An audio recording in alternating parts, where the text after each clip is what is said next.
Bonsoir Sarah, vous avez suivi cette journée de vote. Qu'avez-vous pu constater notamment dans les bureaux de vote? Alors, ce que j'ai vu, et je parle, moi, pour la capitale, c'est d'abord des personnes venir voter avec assez peu d'enthousiasme, je dois dire. Et ça, c'est vraiment quelque chose de différent par rapport au scrutin de 2018 que j'avais également couvert, où là, j'avais senti quand même un vent d'espoir qui soufflait. Aujourd'hui, les votants sont arrivés dans les bureaux de la capitale au compte-gouttes. C'est en fin de journée à 17 h, alors que les bureaux étaient censés fermer, que j'ai finalement vu le plus de monde.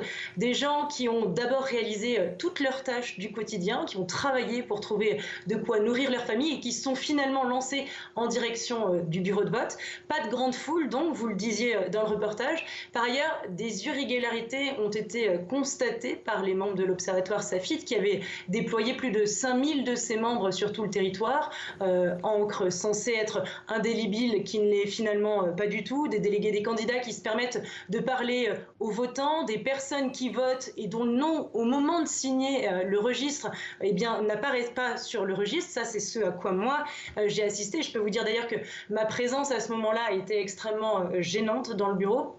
Et enfin, la chose très étrange que j'ai ressentie aujourd'hui, c'est ce climat, je dirais, d'inquiétude, de méfiance dans les bureaux de vote, des gens extrêmement mal à l'aise à l'idée d'échanger avec moi, des gens qui avaient peur de répondre à mes questions.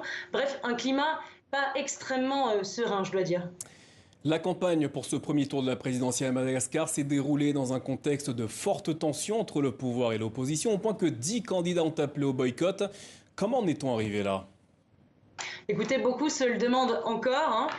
Jamais, en effet, le pays n'a vécu une campagne présidentielle comme celle-ci, faite de rebondissements parfois ahurissants. Je n'en citerai que quelques-uns. Je parlerai d'abord de ce report du scrutin d'une semaine qui avait été décrété par la Haute Cour constitutionnelle après l'évacuation sanitaire de l'un des candidats de l'opposition qui avait été blessé au visage par un tir de grenade lacrymogène lors de la première grosse manifestation dans la capitale. Je parlerai aussi de cette destitution rocambolesque du président du Sénat par ses pairs, l'accusant de déficience mentale, de l'élection dans la foulée à la tête du Sénat d'un général très proche d'André Rajoelina, devenu quelques jours après le chef d'État par intérim. Je parlerai bien sûr de toutes ces violences et cette escalade de violence entre les forces de l'ordre et les manifestants de l'opposition, et puis les nombreuses arrestations.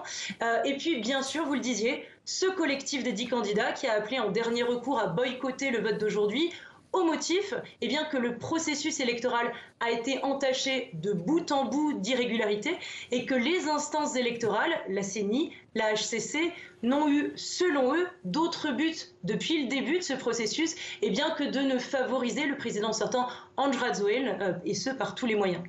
Enfin Sarah, quand est-ce que les premiers résultats du vote seront communiqués? Alors, la Commission électorale nationale et indépendante devrait annoncer de manière imminente les premières tendances à l'échelle du pays, et des tendances réalisées à partir du dépouillement de 60% environ des suffrages, ceux des grandes villes. Elle prévoit, cette CENI, de proclamer les résultats provisoires entre le 24 et le 25 novembre, donc dans 10 jours environ.